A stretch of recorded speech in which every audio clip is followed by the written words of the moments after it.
Jó capítulo 38, versículo 1, 2 e 3. Os homens, eles conhecem muita coisa. A ciência já trouxe incontáveis benefícios para a humanidade. Mas de onde vem a ciência? Por que a ciência chegou até onde chegou? Bem, os sábios só têm sabedoria porque Deus deu. A ciência só chegou até onde chegou porque Deus deu essa permissão, deu essa capacidade.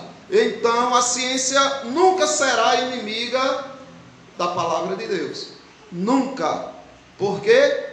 Porque na verdade é a palavra de Deus que permitiu que a ciência chegasse até onde chegasse. A ciência, na verdade, é uma serva fiel de Deus. E porque os cientistas tentam dizer que Deus não existe e arranjar argumentos? Uma coisa são os cientistas, outra coisa é a ciência. Não confunda ciência com cientista. Cientista erra, cientista falha, cientista engana. Certo? Então a ciência, ela é fiel à palavra de Deus.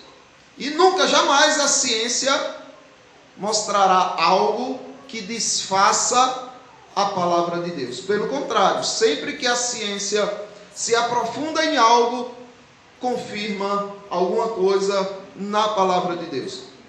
Veja o que diz Jó, capítulo 38, 1 ao 3. Na verdade, isso é Deus dizendo a Jó.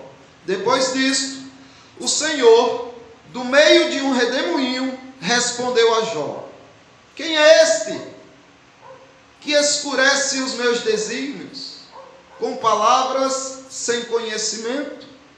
Cinge, pois, os lombos como homem, pois eu te perguntarei, e tu me farás saber. E Deus lança um leque de perguntas para Jó, que ele recua e diz: quem sou eu? Eu me arrependo e me abomino no pó e nas cinzas. Eu te conhecia de longe, Senhor, agora os meus olhos te veem. Então, quando Deus se levanta para questionar a ciência, o cientista, na verdade não a ciência, mas o cientista, ele fica sem ter o que fazer. Mas existem coisas que a ciência não pode explicar? Existem. Existem coisas que a ciência crê sem ver? Existe. O vento ninguém vê, mas a ciência pesa o vento, a ciência prova que o vento existe, mas prova sem ver. A gente também, sem ver, sabemos que Deus existe. Nós também. Veja só, a matéria escura é uma das coisas que a ciência acredita, tem fé que existe, mas não pode provar, mas mesmo assim afirma que existe. A matéria escura, como diz o nome, não tem luz, não absorve nem emite radiação, por isso não pode ser vista diretamente, não tem como ser vista. Os cientistas sabem que ela existe pelo efeito gravitacional que exerce sobre outros elementos com matéria e sobre a estrutura do universo. Então eles sabem que existe porque tem alguma coisa acontecendo ali e a gente vai dizer que isso é a matéria escura, mas não conseguem provar, mas creem. Então observe que os cientistas também são cheios de fé, eles têm fé também. Como você tem fé, eles também têm fé, só que você crê em um Deus Todo-Poderoso e eles creem em algumas coisas para tentar explicar alguma coisa que eles não entendem. Quanto a isso, a respeito dessa força invisível que altera o cosmos, também você tem uma força invisível que altera a humanidade. Você foi alterado por essa força invisível. Ela é a prova, essa força que mudou o teu ser, que mudou tua personalidade, teu jeito, tuas escolhas, teus pensamentos. Essa força que te atraiu é a prova também. Se eles veem que há uma força, eu não estou vendo, mas se eles percebem que há uma força mudando algo, você também percebe que teve uma força. mudando algo em mim e eu vejo que mudou algo em vocês. Veja o que diz Gálatas capítulo 1. Me diga se essa força não é superior a qualquer outra. Gálatas capítulo 1, a epístola de Paulo aos Gálatas, o 23 e 24. Ouviam somente dizer: aquele que antes nos perseguia, agora prega a fé, que outrora procurava destruir, e glorificavam a Deus a meu respeito. É Paulo dando esse testemunho, porque Paulo era uma pessoa perversa. Assim, ele achava que estava sendo bom, que estava lutando pelo judaísmo, pela Torá, e vamos matar esses que pregam Jesus Cristo, e matava, e prendia, e fazia de tudo. Ele era isso. Esse era Paulo. Aí ele está dizendo agora aos irmãos que ouvia o boato, né? As pessoas diziam: olha, aquele que antes nos perseguia, os cristãos dizendo, agora prega a fé que outrora procurava destruir. Então, quem mudou isso? Que força foi essa que alterou o ser, que alterou o homem de dentro para fora? Porque alterar o homem de fora para dentro é fácil, mas ninguém consegue alterar o outro de dentro para fora. Então essa força é uma força maior que a matéria escura. Também eles apresentam a energia escura. Tem a matéria escura e agora eles apresentam a matéria escura. Os cientistas acreditam, viu? Entendam, é fé. A ciência é igual a você. A ciência não, os cientistas são iguais a você. Eles têm fé em muitas coisas, inclusive na energia escura. Eles acreditam que há algo que contraria a força gravitacional de atração. E além disso, explicaria uma coisa aparentemente sem lógica: a constante expansão do universo. Porque antes eles não acreditavam. Eles pensavam que o universo era estagnado, parado. Agora eles descobriram que o universo está se expandindo, vai se expandindo cada vez mais. E eles se surpreenderam com essa descoberta. E aí eles apresentaram como sendo a energia escura. Mas me digam, e a Bíblia diz o que a respeito disso? Da expansão do universo. Abram aí em Isaías, capítulo 40, o versículo 22. Tem duas revelações aqui que a ciência veio descobrir milhares e milhares de anos depois. Aqui tem dois fatos. Isaías 40, 22. Ele é o que está assentado sobre o quê? Deus é o que está assentado sobre o quê? A redondeza da terra. Então, Deus está dizendo que a terra é redonda em Isaías, cujos moradores são como gafanhotos. E observe aqui a expansão do universo. É Ele quem estende os céus como cortina e os desenrola como tenda para neles habitar. Então aqui traz a figura de alguém expandindo algo, desenrolando algo mais e mais. Então, coisas que eles descobrem, mas não conseguem explicar e dão nome a alguma coisa porque creem nisso, nós também cremos. Só que a gente já cria, né, num sentido daqueles que conhecem a palavra de Deus desde a antiguidade, a gente já cria há muito mais tempo que eles. Aí eles também apresentam a inflação cósmica.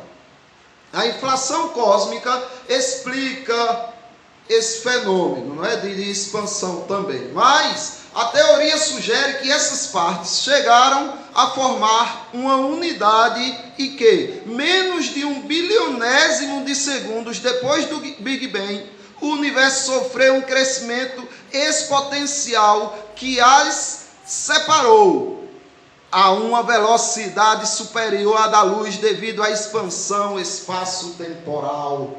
Porque antes eles acreditavam que foram bilhões e bilhões de anos para ir se criando coisinha por coisinha. no universo. Agora eles descobriram que foi um bilionésimo de segundo depois do Big Bang. Eles dizem explodiu, daí a pouco o universo fez mais rápido que a velocidade da luz. Nossa, como é isso? Isso é a inflação cósmica. Aí a Bíblia já dizia que foi simplesmente assim: haja luz, haja luzeiros, haja terra. Então essa rapidez da formação das coisas foi Deus, simplesmente por meio de sua palavra, pelo poder de sua palavra. Como você vê em Jeremias capítulo 10, versículo 12. Jeremias capítulo 10, versículo 12. O Senhor fez a terra como? Pelo seu poder. Foi isso. Aí tem gente que diz, nossa, mas é impossível criar tudo isso apenas em 6 dias, é impossível. Impossível. Para Deus, pelo seu poder, Ele simplesmente poderia fazer tudo em 1 segundo. Haja tudo. E ia existir tudo que Ele quisesse. O Senhor fez a terra pelo seu poder. Estabeleceu o mundo por sua sabedoria. E com a sua inteligência estendeu os céus. Agora veja Hebreus, capítulo 11, versículo 3. Pela fé, entendemos pela fé, como os cientistas também pela fé, em todas essas coisas que citei, entendemos que o universo foi formado como? Pela palavra de Deus. De maneira que o visível veio a existir das coisas que não aparecem.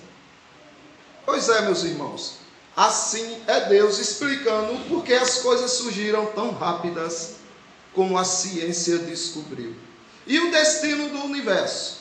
Uma das perguntas fundamentais para os cientistas é: para onde vamos? Para onde a gente está indo? A crença, observe, a fé deles, geral, é que isso dependeria de um fator desconhecido que mede a densidade da matéria e a energia que há no cosmos. Mas, como essa energia existe, os cientistas acreditam que o universo seguirá se expandindo de maneira infinita. Mas aí a gente sabe que infinito só é Deus, não é? Mas é como se ele dissesse assim: olha, está trabalhando o universo, não parou de trabalhar. Não é o universo que parou de trabalhar, é Deus que nunca parou de trabalhar. Deus parou de criar, mas de fazer com que a criação se renove e se estenda, Ele tem feito. Por isso que Jesus Cristo disse aqui, em João capítulo 5, versículo 17, no Evangelho segundo João, capítulo 5, versículo 17, diz assim: mas Ele lhes disse: meu Pai trabalha até agora, e eu trabalho também. Porque estavam condenando Jesus Cristo, porque Ele estava trabalhando no sábado. Aí Jesus Cristo: ei, pare, eu sou igual ao meu Pai. Meu Pai nunca parou de trabalhar, e eu também nunca pararei de trabalhar. Se eles parassem 1 milésimo, deixaríamos de existir. Então, é o trabalho do Pai, do Filho, do Espírito Santo que está fazendo com que tudo subsista, com que tudo persiste e com que tudo se expanda. Eles não entendem isso. Eles pensam que é o universo que é infinito e trabalha por si só, expandindo-se por si só. E a entropia. Cientistas duvidam que o tempo tenha corrido sempre para frente, mas não conseguem provar o contrário, né? Eles acreditam que houve uma época em que o tempo corria de outra maneira, sem que fosse para frente. Esse movimento é irreversível, mas suscita um novo enigma para os cientistas. Por que o universo era tão organizado em seu início? Eles não conseguem entender. Como é que no início tudo é tão organizado? Não tem lógica. Meus irmãos, uma coisa que não é criada por alguém, que não é organizada por alguém, vai ser encontrada desorganizada. Se ninguém organizou algo, essa coisa vai estar desorganizada. E eles não entendem isso. Como é que a gente volta, observa, e lá atrás era tão organizado? No começo de tudo. Como pode? A gente sabe a explicação. Porque tem alguém que assim fez. Se, como foi confirmado em outras teorias, havia uma grande quantidade de energia acumulada em um espaço tão reduzido. Porque a entropia, ou seja, a desordem, a entropia, era tão baixa na origem do cosmos. Porque havia uma pequena desorganização no início de tudo. Mas havia organização. Aí a gente tem a explicação. Gênesis capítulo 1, versículo 1 e 2. No princípio, criou Deus os céus e a terra. A terra, porém, estava sem forma e vazia. Havia trevas sobre a face do abismo, e o Espírito de Deus pairava por sobre as águas. Havia sim uma pequena desordem, como os cientistas sabem disso, mas a confusão deles é porque havia ordem. Não faz sentido. Se o mundo foi criado em uma explosão, como ele começou ordenado? Como ter uma ordem? Faça o seguinte, exploda qualquer coisa, o que você quiser, exploda, e veja o resultado dessa explosão. É desordem. E o que os cientistas estão querendo que você acredite é que houve uma explosão, e com o passar do tempo essa explosão trouxe toda essa ordem, essa beleza. É como se dissesse, olha, não tinha nada, então explodiu, apareceu coisas boas. Vai você acreditar nisso e comece a explodir como apareceu de sua casa, seu carro, suas coisas, para que elas apareçam melhores. Você vai perder tudo. Então, irmãos, isso daí, Deus está mostrando como é que o universo se criou. E os cientistas começam a ver como Deus mostra, só que por não entenderem, eles começam a procurar outras explicações. Eles estão estudando a física quântica, ela diz que existe um universo paralelo. A gente vai falar dele agora. Adianta, fale.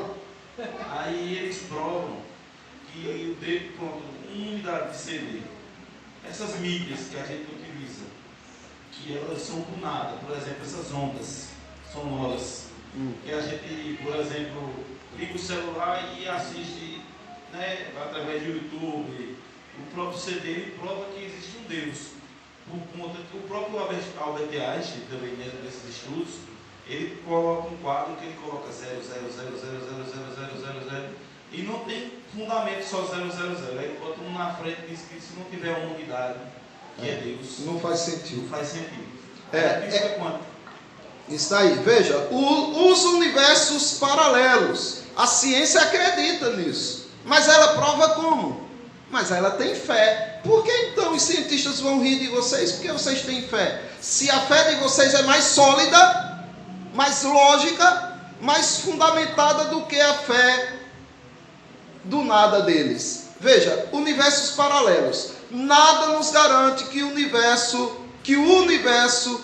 em que vivemos e o qual observamos, o visível, seja o único existente. Aparentemente, o espaço-tempo é uma extensão plana, infinita e não curva. Meus irmãos, o que eles estão dizendo aqui é o seguinte, olha, primeiro existiu o universo invisível, aquele que não se consegue ver, aquele que não é material.